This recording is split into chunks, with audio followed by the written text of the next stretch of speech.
In November 1937, on a closed stretch of Autobahn near Frankfurt, a man named Ernst Henne lay flat against the tank of a fully enclosed, egg-shaped BMW motorcycle. The 500 cubic centimeters supercharged flat twin engine behind his knees was screaming at 8,000 revolutions per minute, pushing 108 horsepower through a machine built for one purpose only: speed. When he crossed the timing beam, the clocks read 279.5 kilometers per hour, that is 173 miles per hour, on a motorcycle in 1937. That record would stand for 14 years. Nobody on Earth could build a faster motorcycle, and the reason nobody could beat it comes down to something you would never guess. The guys who built that bike were not motorcycle engineers. They were aircraft engine designers. And the company that built it, BMW, had spent the previous 2 decades obsessing over one single problem: how to keep an engine alive at 30,000 feet while it is screaming through freezing air at impossible speeds. So how did an aircraft engine company end up building the fastest motorcycle on Earth? And how did getting completely destroyed in World War II accidentally make their bikes even faster? That story starts in a Munich factory in 1916, during the middle of a very different war. Nobody was paying attention to a small Bavarian engine company called Rapp Motorenwerke back then. It was one of dozens of small firms scrambling to build aircraft engines for the German military during World War I. The company's founder, Karl Rapp, had set up shop in Munich in 1913, and by 1917 the whole operation was struggling. Then a young engineer named Max Friz walked through the door. Friz had been working at Daimler, where he had helped build the racing engine that won the 1914 French Grand Prix. He knew engines. Within weeks of arriving at Rapp's factory, he sketched something that would change aviation history. It was a straight-six, water-cooled 19-liter aircraft engine producing 226 horsepower.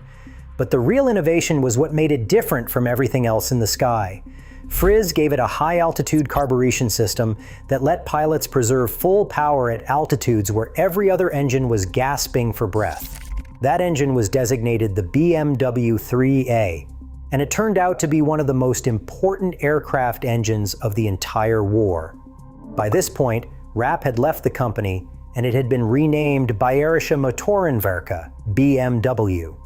The FRIA went into the Fokker D7 fighter, specifically the high-altitude D7F variant, the BMW-powered version often associated with Friz's engine.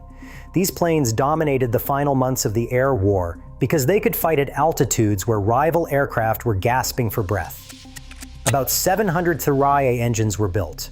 The German military ordered 600 of them before a single prototype had even completed a test run. That is how desperate they were. In September 1919, just months after the war ended, a pilot named Franz Zeno Diemer strapped into a plane powered by a related BMW engine and climbed to approximately 9,760 meters, roughly 32,000 feet, setting a world altitude record. BMW was, at this point, one of the most exciting aircraft engine companies in the world. And then, overnight, it all ended. The Treaty of Versailles, signed in June 1919, banned Germany from manufacturing aircraft and aircraft engines. BMW's core business was wiped out overnight. Imagine spending years building the best aero engine in the sky, proving it in combat, setting world records with it, and then being told you cannot build aircraft engines anymore. That was BMW in 1919. Managing director Franz Josef Popp told his engineers to find something, anything they could build instead. For a while, they made industrial motors, truck engines, pumps, and farm equipment. Imagine going from powering fighter planes to powering irrigation systems. Not exactly glamorous. In 1921, engineer Martin Stoll designed an opposed twin-boxer engine called the M2B15. BMW sold this engine to other motorcycle manufacturers and used it in a clunky, mediocre motorcycle called the Helios. Popp looked at the Helios and said they could do better. He turned to Max Friz, the same engineer who had designed the IIIa aero engine, and told him to design an entire motorcycle from scratch. What happened next is kind of insane. Friz rapidly sketched out the BMW R32, building on the earlier Boxer work, but reimagining the entire motorcycle from the ground up. He unveiled it at the 1923 Berlin Motor Show, and the motorcycle world lost its mind. The R32 had a 486 cubic centimeter air-cooled flat twin boxer engine mounted sideways across the frame, so the cylinders stuck out into the wind on both sides. The gearbox bolted directly to the engine. Final drive ran through a shaft instead of a chain. And the lubrication system used a recirculating wet sump, when most competitors were still using primitive total loss oiling that just dumped oil onto the road. Every single one of those design decisions came directly from Frizz's experience building aircraft engines. The sideways mounted boxer with protruding cylinders was his solution to the air cooling problem he had been solving since 1917. When you are building engines for planes flying through freezing air at speed, you learn exactly how airflow cools a cylinder. Stick those cylinders out into the wind on a motorcycle and you get the same effect.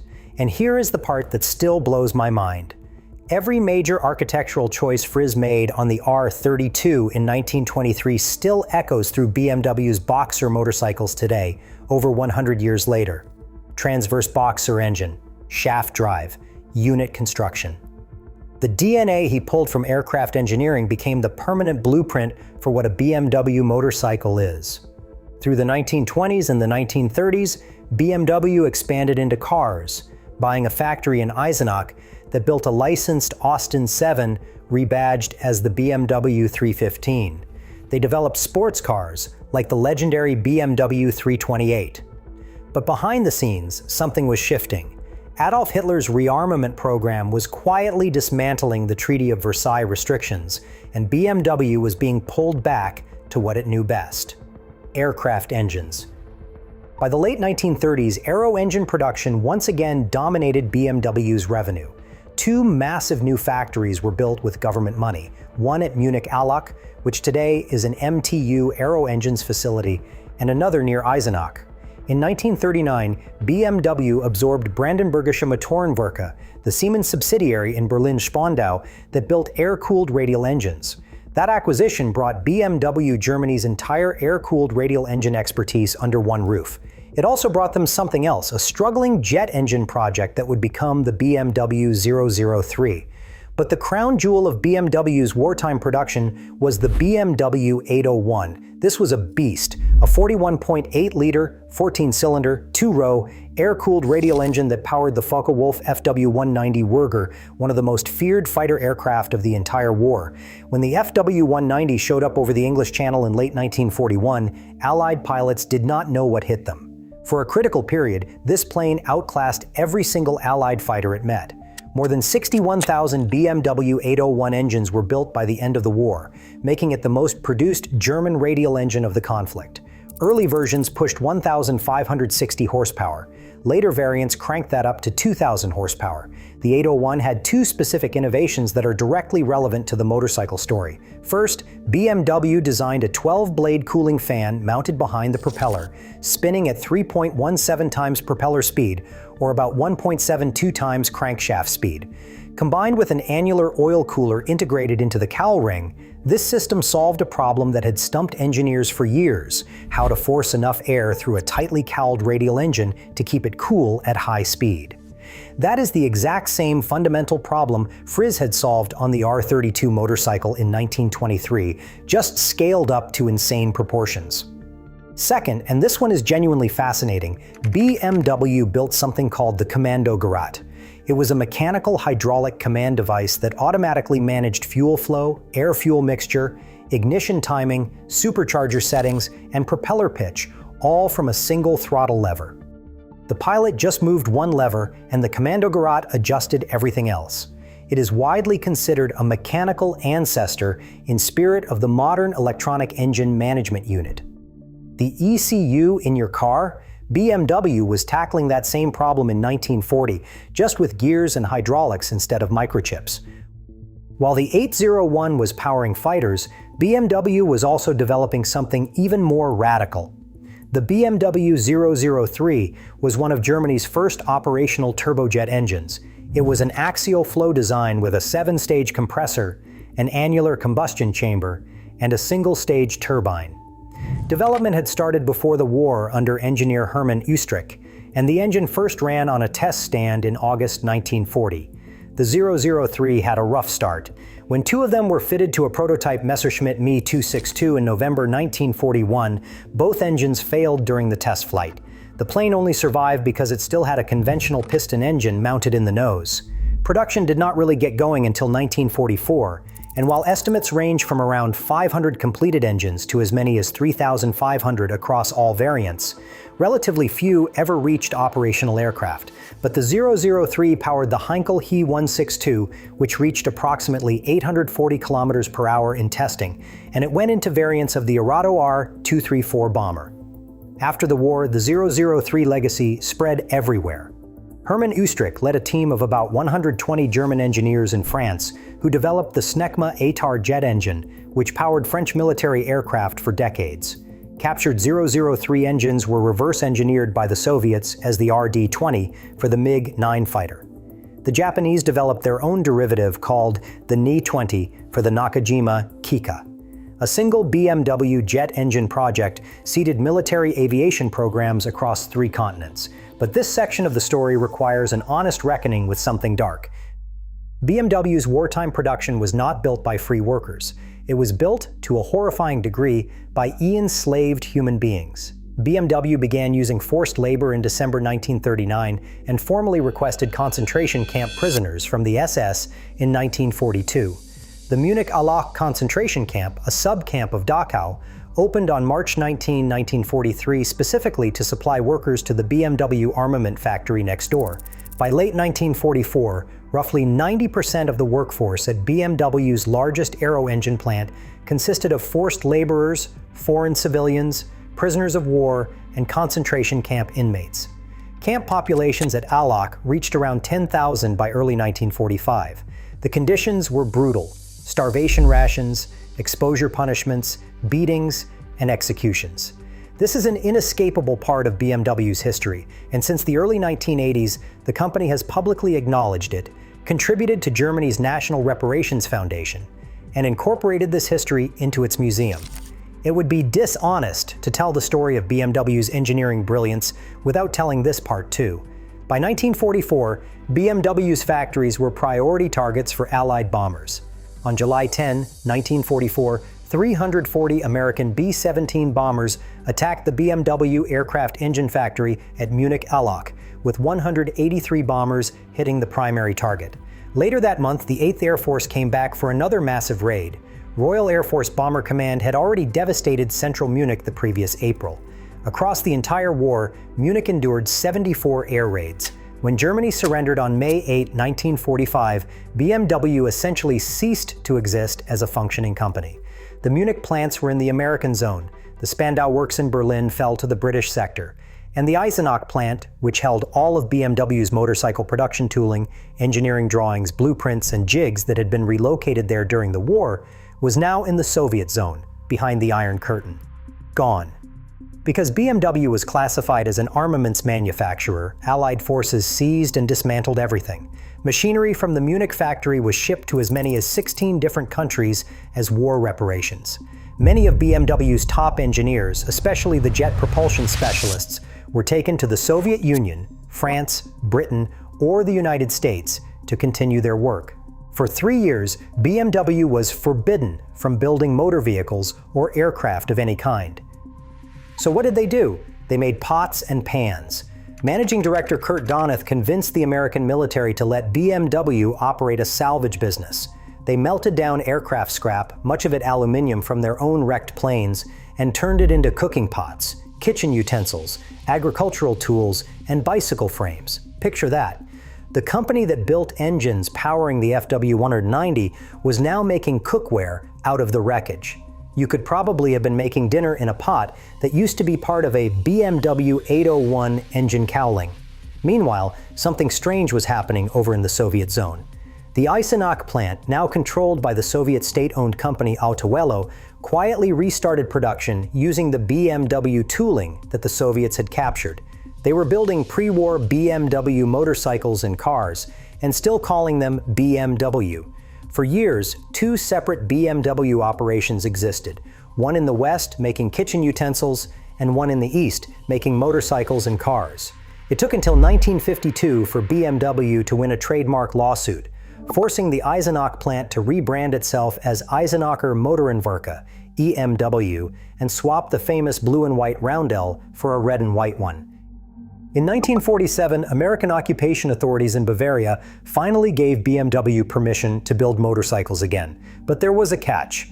Engines could be no larger than 250 cubic centimeters. And there was a bigger problem. Every single motorcycle blueprint, every engineering drawing, every production specification was in Eisenach, behind the Iron Curtain, unreachable. Engineer Alfred Boning came up with a solution that was equal parts desperation and genius. His team found a pre-war BMW R23 single-cylinder motorcycle, took it completely apart, measured every single component down to the last washer, and recreated the engineering drawings from scratch by reverse engineering the physical bike. The result was the BMW R24, a 247 cubic centimeter single-cylinder machine producing 12 horsepower with a 4-speed transmission and a Bing carburetor. It debuted at the 1948 Geneva Motor Show, and the response was overwhelming. More than 2,500 pre-orders were placed at the show. First deliveries went out just before Christmas 1948. By 1949, BMW was building around 9,200 motorcycles a year. By 1950, that number hit 17,000. The R24 was humble. It did not have rear suspension. It was not fast. But it was built by people who had spent years engineering aircraft power plants to survive conditions that would destroy normal engines. The precision tolerances, the lightweight alloy construction, the obsessive attention to airflow and cooling, all of that aircraft DNA was baked into a little single-cylinder motorcycle. A total of 12,020 R24s were built before the model was replaced by the R25 in 1950. And it became a symbol of German post-war recovery on two wheels. Once the 250 cubic centimeters restriction was lifted in 1950, Boning revived the Boxer twin. The 500 cubic centimeters R51-2 came first, followed by the R51-3 and the 600 cubic centimeters R67 in 1951.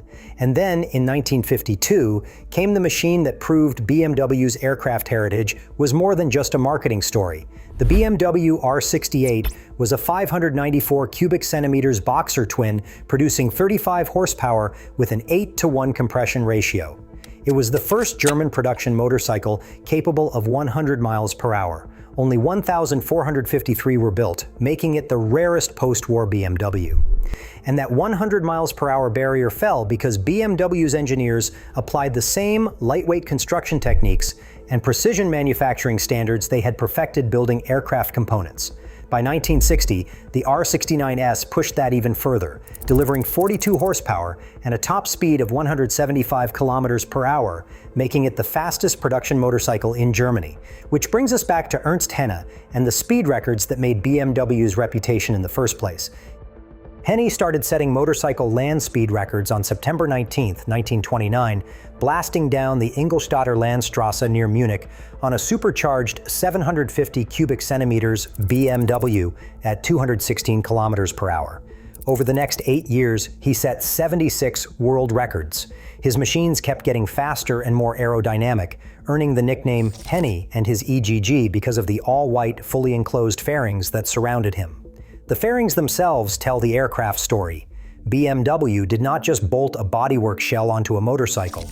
Engineers applied streamlining principles that came from the same aerodynamic culture that would later shape tightly cowled aircraft engines like the BMW 801.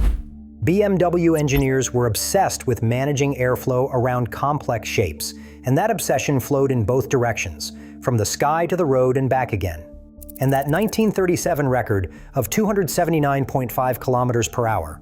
The bike that set it was the Type 255, a 493 cubic centimeters supercharged flat twin, designed by Rudolf Schleicher, who was Max Frizz's protege. Schleicher had learned engine design from the man who built the BMW IIIa aero engine. The supercharger on the Type 255 was aviation technology developed for high-altitude flight, where atmospheric pressure drops and engines need forced induction to maintain power. Schleicher took that exact same technology and put it on a motorcycle. The Type 255 did not just set speed records, it won races. In 1938, a Bavarian motorcycle policeman turned BMW works rider named Georg Meier won the European 500 cubic centimeter championship on the supercharged BMW. He won the Senior TT on the Isle of Man. The Senior TT was the most prestigious motorcycle race in the world. It had been running since 1907. No non-British rider on a non-British machine had ever won it. Meier led from start to finish, averaging 89.38 miles per hour and setting a fastest lap of 90.75 miles per hour. He was clocked at 111 miles per hour through the Solby Strait on a 500 cubic centimeter motorcycle in 1939. The Nazi government used the win for propaganda, and Meier was promoted to lieutenant. The winner's trophy vanished during the war and was eventually recovered from a BMW dealership in Soviet-controlled Vienna before being presented to the 1947 Senior TT winner. After the war, supercharged engines were banned from international motorcycle racing starting in 1946, which effectively ended BMW's competitive advantage with the Type 255. Germany was also excluded from World Championship racing until 1951. But Meier kept dominating domestically, winning 6 German 500 cubic centimeter championships between 1947 and 1953 on a modified pre-war BMW. In 1956, Walter Zeller finished second in the 500 cubic centimeter World Championship, BMW's best ever post-war solo result. But the real dynasty happened in sidecar racing. In 1954, Wilhelm Noll and Fritz Kron won the FIM Sidecar World Championship at the Monza circuit in Italy on a fully faired BMW RS, breaking Norton's grip on the championship and giving Germany its first world motorcycling title.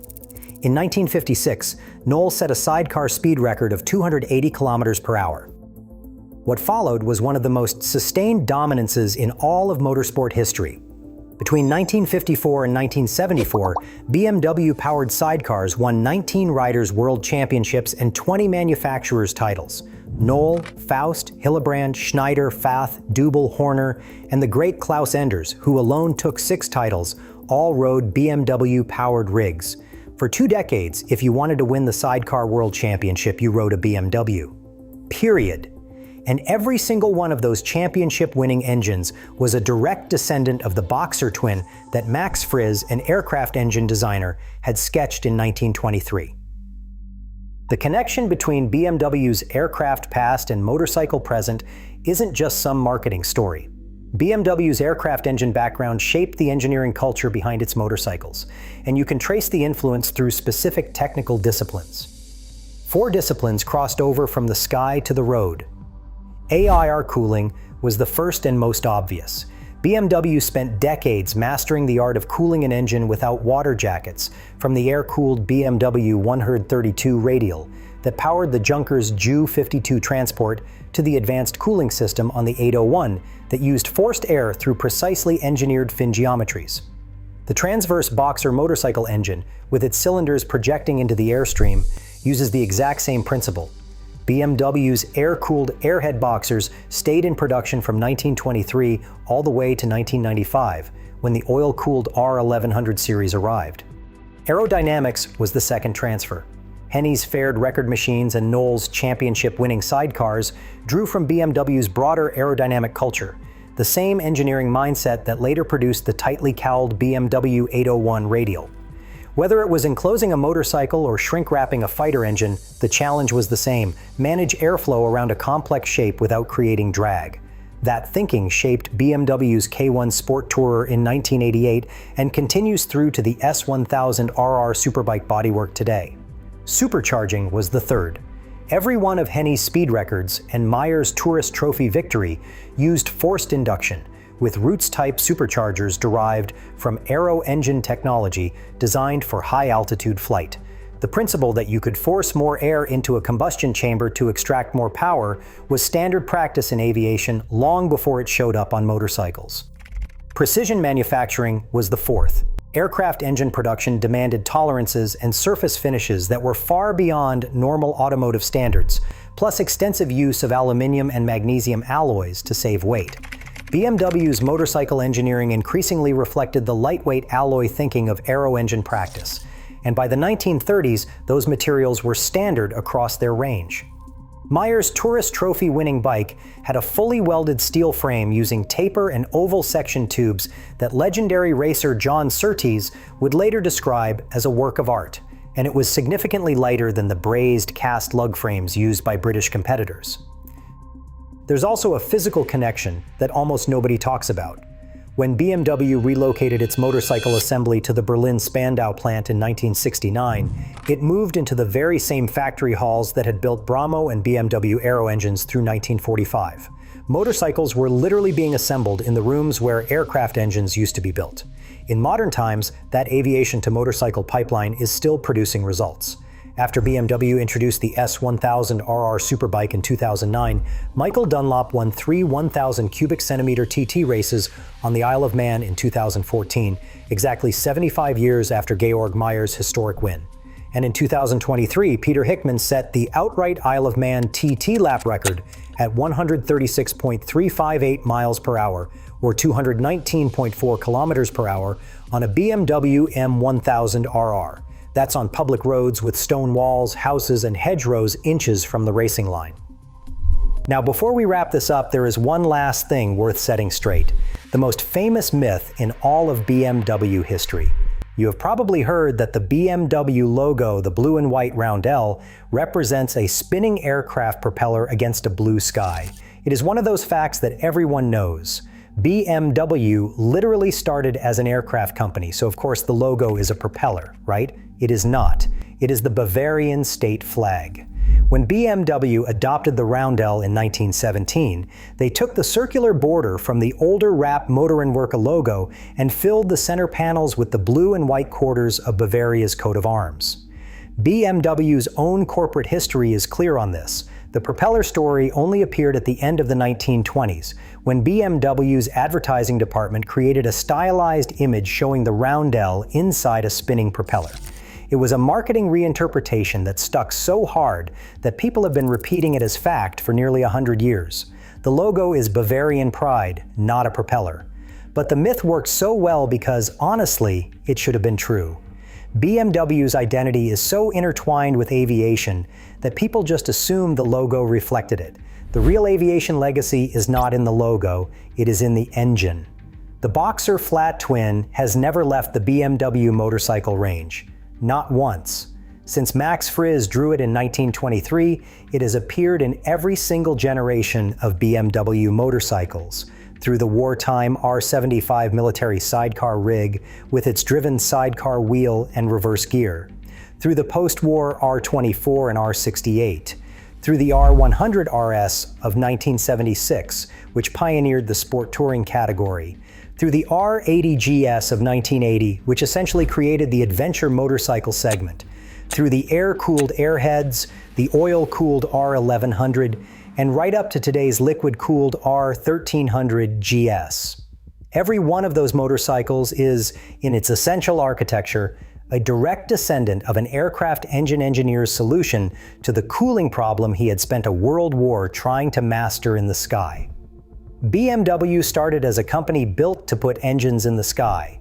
The Treaty of Versailles took the sky away. Hitler gave it back. The Allies took it away again, this time reducing the factory to rubble and the company to making pots and pans from melted aircraft scrap. And within 3 years of having absolutely nothing, BMW was selling 9,000 motorcycles a year. Within 7 years, they were winning world championships. That happened because the skills you need to build an aircraft engine that can survive at 30,000 feet while screaming at 9,000 revolutions per minute through freezing air.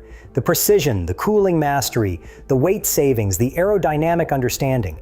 Those are the exact same skills that, applied to 2 wheels, build the fastest motorcycle on Earth. BMW did not pivot from aircraft to motorcycles. They applied aircraft thinking to motorcycles. And over 100 years later, the propeller might have stopped spinning, but the Boxer engine never did. If this story surprised you, hit subscribe. I cover the wildest engineering and motorcycle stories every week, and the next one is just as insane. Click the video on screen to keep going.